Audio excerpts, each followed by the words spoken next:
সূর্য যখন পশ্চিম দিক থেকে উদিত হবে তখন থেকে আর তওবা কবুল করা হবে না, তওবা গ্রহণযোগ্য হবে না। সূর্য পশ্চিম থেকে উদিত হবে কবে? কিয়ামতের 100 বছর আগে সূর্য পশ্চিম থেকে উদিত হবে।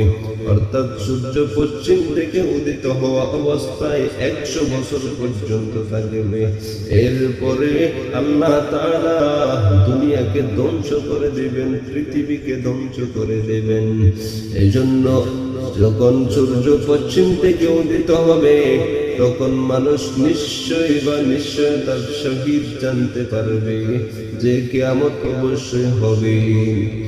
সূর্য পশ্চিম থেকে উদিত হওয়া এটাও একটি কিয়ামতের আলামত। সেজন্য যখন কিয়ামতের আলামত মানুষ চোখে দেখতে পাবে তখন আর তওবা কবুল করা হবে না। হযরত উমর রাদিয়াল্লাহু তাআলা আনহু বর্ণনা করেন, নবী করিম সাল্লাল্লাহু আলাইহি ওয়াসাল্লাম বলেন, ইন্নাল্লাহা ইয়াকবালু তাওবাতাল আবদি মা লাম ইউগরগির।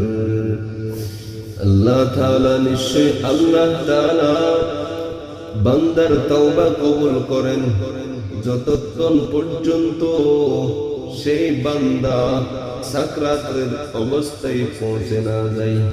অর্থাৎ বান্দা যখন এমন অবস্থায় পৌঁছে যাবে যখন তার হায়াতের নিশ্চয়তা আর বাকি থাকবে না, তখন আল্লাহ তাআলা আর তওবা গ্রহণ করবেন না।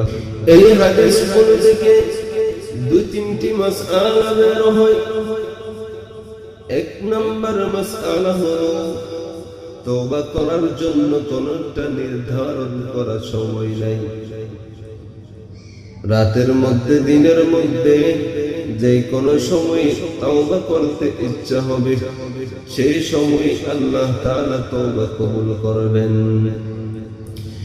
2 নম্বর মাসআলা হলো বান্দা যখন গুনাহ করবে সে গুনাহ থেকে যতই দ্রুত পারে তত দ্রুত ভাবে তওবা করে নিতে হবে।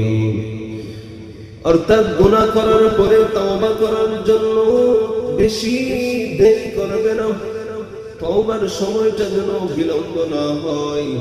যখন সেই গুনাহ করবে তখনই যেন তওবা করে নেই। রাত্রে যদি সেই গুনাহ করে থাকে দিনের মধ্যে তওবা করে নেবে।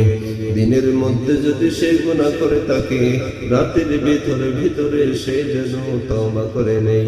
অর্থাৎ তওবাটা দ্রুতভাবে করতে হবে, তওবার মধ্যে যেন বিলম্ব করা না হয়।